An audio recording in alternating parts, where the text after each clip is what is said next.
Yung sagot mo meron. Ang understanding ko, sir, nung sinabi ko yan, I'm referring to the November No, 26, 2024. Mr. Witness, paulit-ulit tayo. Yes, sir. Burahin mo na yung pinag-uusapan natin you're referring to. I'm asking you a direct question. Yes, Sa sir. November 23, meron o wala bang statements na you will consider in your professional as a lawyer and as an NBI agent in charge of investigating this? Meron ba siyang admissions against interest? Ang tinutukoy ko lang po again, Your Honor, yung 26. No, I don't care. Wala po yung 23. I'm sorry. I don't care, Mr. Presiding Officer, kung anong tinutukoy mo. I'm asking you a direct question. November 23, video. Meron o wala siyang admissions against her interest doon? Attorney Lotok, yes, no, I do not know, I do not remember. We're referring to November 23, not 26. Yeah, I do not know, sir. Ang Oh, you do not know. ang nire-refer ko na... Yeah, don't tell me na. So you do not know. Okay. When she said, kung papatayin ako, may kausap na ako, patayin niyo yung tatlo. Is that an admission against interest? Yes or no? Based on that utterance, sir, yes, I think so. Yes. O kakasabi mo lang kanina, I don't know. Ngayon, yes. Oh, One of my cybercrime colleagues here division. become president, magbago yung attitude ng NBI. Mas importante pala cyber kaso sa buhay ng presidente. Na- Thank you, Senator Judge Antiveros. Senator Judge Rafi Tulfo, thereafter Senator Judge Alan Cayetano before the recross of counsel for respondent, if any. Senator Judge Tulfo, you may proceed and you have 2 minutes. Thank you, Mr. Presiding Officer. Mr. Witness, aware ba kayo at one point in time, I just don't remember what date was it, na pinulled out yung certain numbers of security personnel ni BP Sara? Yes, Your Honor, based on the news, may nakita po kami noon. When was that? When did it happen? 2024 yata, yung 75 PNP personnel Correct. from BPSPG, sir. Was that before the utterance of BP Sara in sa press con or after? Before, sir. Before. I think that's before, sir. So would it be possible na because of that, nakapag-isip siya na meron threat against her life because yung security niya being pulled out and walang binigay na reason kung bakit, kaya maaaring iniisip niya na, well, medyo sabi nga sakali na praning at Very much possible, sir. Po, yun po. but hindi niyo ba inimbestigahan bakit na pinull out yung security details niya?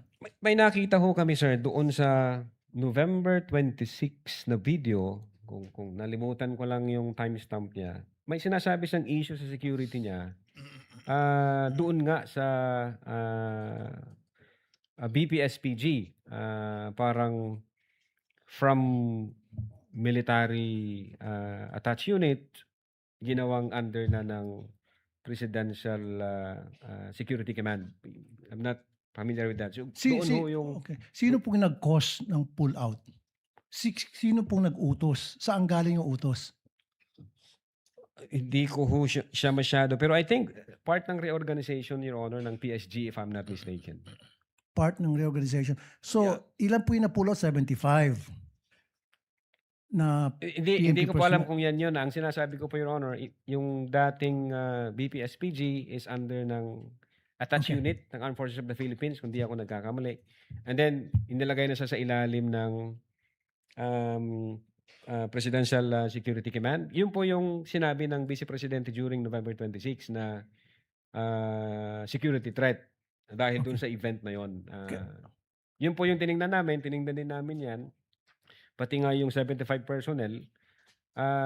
Kaya lang again, hindi po siya sufficient na mag-establish ng apparent violation of any criminal offense. Kasi nga, para siyang normal na function ng agencies and departments. Yeah, Mr. Witness, yun sa akin na kasi yung pag-pull out ba ng security, was it sudden?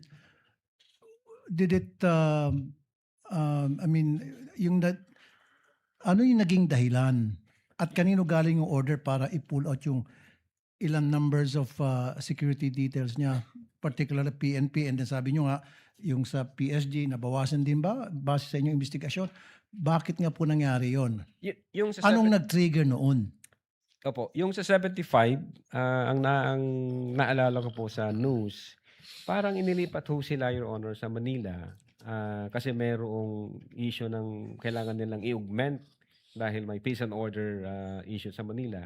So yun ang nakita kong na nasa news na ginawa ng PNP o reason ng PNP bakit mayroong ganong pullout.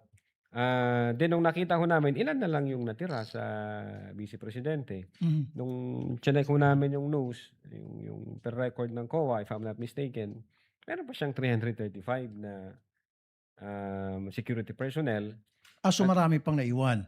Yes po, Your Honor. And Okay. in fact, kung di ako nagkakamali, narinig ko po yung sinabi ni Honorable Boying Rimulya na yang bilang na yan, mas marami pa doon sa bilang ng mga security personnel ng presidente. Mhm. So nakita ko namin na hindi siya sufficient para maging valid basis ng investigation. Hindi ko katulad dito sa threat against the president na aparent po yung utterances na nangyari. Okay, dalawang katanungan na lamang, Mr. Witness. So, base sa inyong investigasyon at karanasan, ilan ba dapat ang security detail ng isang Vice President? So, sorry po, Your Honor, wala po akong idea kung ilan Okay. po dapat yung... Last na lamang. So, nung na-pull out yung ilan sa mga security personnel niya, sabi niyo nga 75, right? Sa PNP and then meron pa atay sa PSG. Nagreklamo ba siya? Sa inyong pagkakaalam? Doon sa November 26, Your Honor, I think ang isa sa issue niya na may threat sa security is yung paglipat ng BBSPG from attached unit ng AFP na maging under siya ng Presidential Security Command. Yun po yung narinig namin. Pero yung dito sa 75 personnel, insofar as I'm concerned, wala akong nakita sa reports, sa news, sa social media na nagreklamo siya na nawala yung 75. Pero baka maliho ako, baka mayroon akong hindi nakita. Pero insofar as I'm concerned, wala akong nakita sa news na nagreklamo siya dun sa 75 transfer ng PNP personnel from BPSPG dinala dun sa Manila, Your Honor. At hindi na siya nag-request ng augmentation o dagdag dun sa mga nawala na security detail? Mukhang hindi na po, Your Honor. Wala ko kaming nalaman kung may ni-request ba siyang dagdag. So is it possible na dahil doon sa pag-pull out ng security details, nasabi ko na kanina, tinatanong ko na again one more time, na yun probably ang tinitingnan na reasons ng mga sumusuporta sa kanya, siya or anybody sa circle niya na eto na siguro yon. Tama po kayo, Your Honor. Thank you. Senator Judge Alan Cayetano, you have 2 minutes, sir. You may proceed when you're ready. Sir Presiding Officer, dear colleagues, susundan ko lang po yung kay Senator Risa, Senator Judge Risa at Senator Judge JV at yung ibang nagtanong sa admission against interest. You stated this already, but just for the record, you viewed the whole video, right? The whole 2-hour video. The November 23, Yes. Sir. Yes. Yeah, that's- isang beses, sir. Isang beses lang. Yes, sir. Okay. And how many times there has the Vice President made admissions against her interest? No, sir, ang tinutukoy ko po ang admissions against interest doon sa November 26, sir. No, sabi mo yung November 23 din na ayaw ng defense gamitin contracted. So yung kinausap is also an admission against her interest, di ba? Di, sir, ang sinasabi ko po ang admissions against interest, yung November 26 video po, sir. Na sinasabi niyang totoo yon at hindi niya Yes, sinasabi. sir. Okay. Opo. So doon sa November 23, may nakita ka doon na admissions against interest? Insofar as I'm concerned, na ni-reiterate niya. Hindi, not reiterate. Siguro para malinaw, in your mind or as a lawyer or as an NBI agent, what is an admission against interest? Yun nga po, yung ini-explain ko po kanina. Ito po yung isang bagay na ginawa ng isang tao na...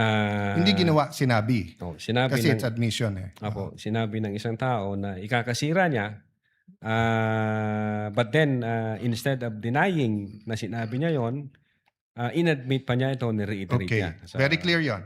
And you and Agent John Mark Kalilong said that the basis of the investigation was the November 23 video, the basis sa inyong affidavit of investigation sa nag-file ng kaso is certain portions of the November 23 video. As well as So- the November, as well as the As well October as 8, other sir. evidence. Okay. Opo. Sa November 23, ilan ang admission niya against interest?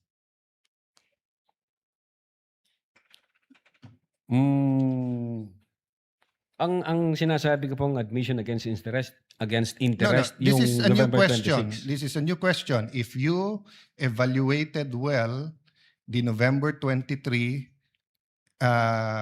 video, is there any circumstance in that video that you believe that the Vice President made admissions against her interest? Plain ho yung utterance niya doon, Your Honor. Yung nakita lang ho namin, yung utterances niya. Insofar as I'm concerned, yung admission against interest nangyari nung November 26. Mr. Witness, sagutin niyo na lang ako. Lahat ng admissions are utterances. Yes, sir. Okay? Admissions is verbal. 'Di ba? Hindi to yung parang admission sa court. Pwede mo i-admit yung documentary evidence, pwede yung object evidence, pwede yung statements. When we talk about admissions against interest, especially in context of what we're talking about, may statement na laban sa interest niya. Yes, sir. So tinatanong ko dun sa buong video, meron ka bang nakita? Wala. Yes or no lang yun, meron or wala. O meron at wala, hindi yes or no. Kayo nag-evaluate nun eh. Meron o wala? Admissions against her interest. Yes, sir. The fact na in-utter niya yun. O which one nga? So meron ilan at ano yun? A little leeway, Mr. Presiding Officer, kasi hindi natukoy masyado yung tanong. Senator Yes. Judge Alan may proceed. Yeah. So which statement that? That one you're mentioning now. So yung sagot mo meron. Ang understanding ko, sir, nung sinabi ko yan, I'm referring to the November 26, 2024. Mr. Witness, paulit-ulit tayo. Yes, sir. Burahin mo na yung pinag-uusapan natin you're referring to. I'm asking you a direct question. Yes, Sa sir. November 23, meron o wala bang statements na you will consider in your professional as a lawyer and as an NBI agent in charge of investigating this? Meron ba siyang admissions against interest? Ang tinutukoy ko lang po again, Your Honor, yung 26. No, I don't care. Wala po yung 23. I'm sorry. I Ah, don't care, Mr. Presiding Officer, kung anong tinutukoy mo. I'm asking you a direct question. November 23 video. Meron o wala siyang admissions against her interest doon? Attorney Lotok, yes, no, I do not know, I do not remember. We're referring to November 23, not 26. Yeah, I do not know, sir. Ang Oh, you do not know. ang Okay. nire-refer ko na Yeah, don't tell me admission- na. So you do not know. Okay. When she said, kung papatayin ako, may kausap na ako, patayin niyo yung tatlo. Is that an admission against interest? Yes or no? based on that utterance, sir, yes, I think so. Yes. O kakasabi mo lang kanina, I don't know. Ngayon, yes. O ano pa? Ano pa sa video na yon na admission against interest? Meron o wala? Or I don't know? Yung utterances na yun, sir, Sir, bukod nga doon. to me, sir, yung utterances na yun, that's admission against Sir, interest. klaro na yon. Tinanong ka na ng presiding officer, sagot mo, I don't know. Tinanong kita ng diretso na sa video, biglang you know, biglang sasabihin mo na yun utterance na yon. So ang tanong ko na ngayon, bukod doon, aside from that, Sir, ulitin ko po yung sagot ko.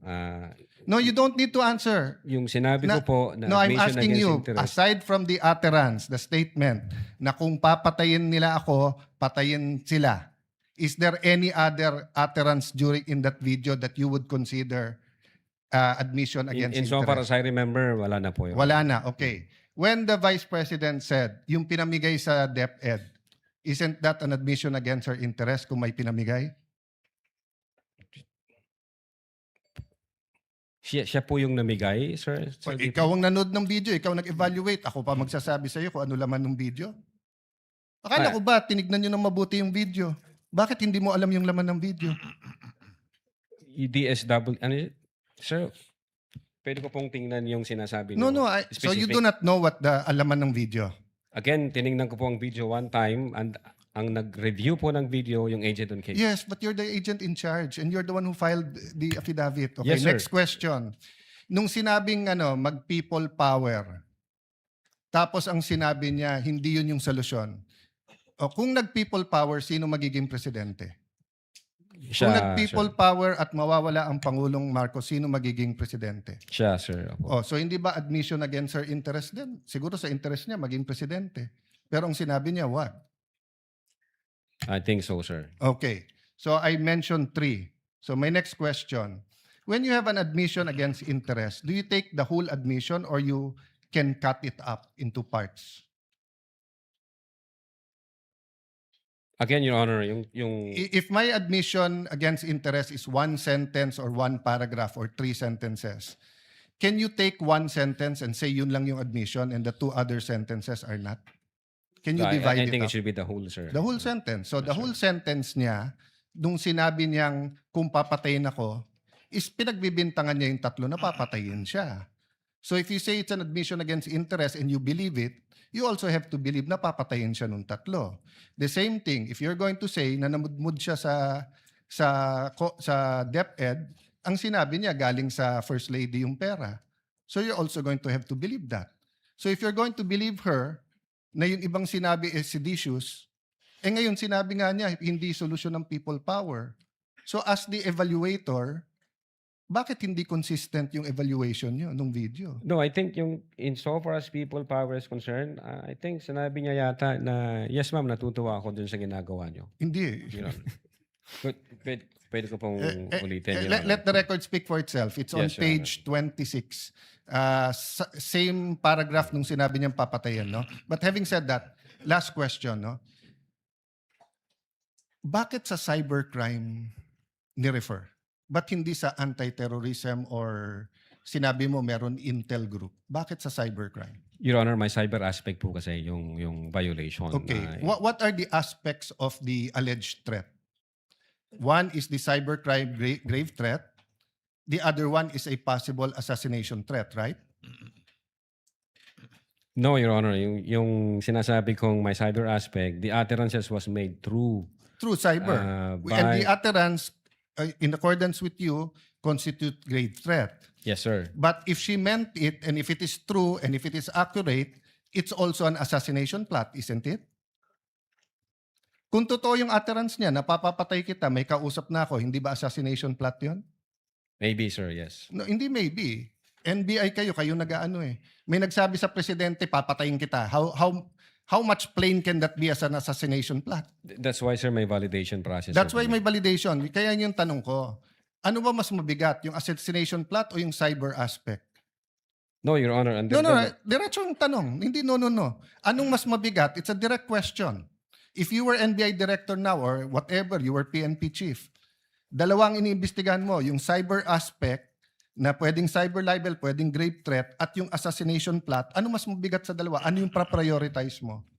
Your Honor, yung cyber aspect, based on the law, mag-a-add siya ng 1 degree higher doon sa... So, magdidebate tayo kung anong higher, papabayaan mong mapatay ang presidente. Kindly wind up, Senator Yes, Judge I'm Allen. winding up. The point I want to make, Mr. President, is whether I was the PSC, the Executive Secretary, NBI, or an ordinary citizen, my first concern is wag mapatay ang presidente. Yes, sir. But instead of the NBI director taking it upon himself, giving it to the anti-terrorist or to the intelligence, sa cybercrime binigay.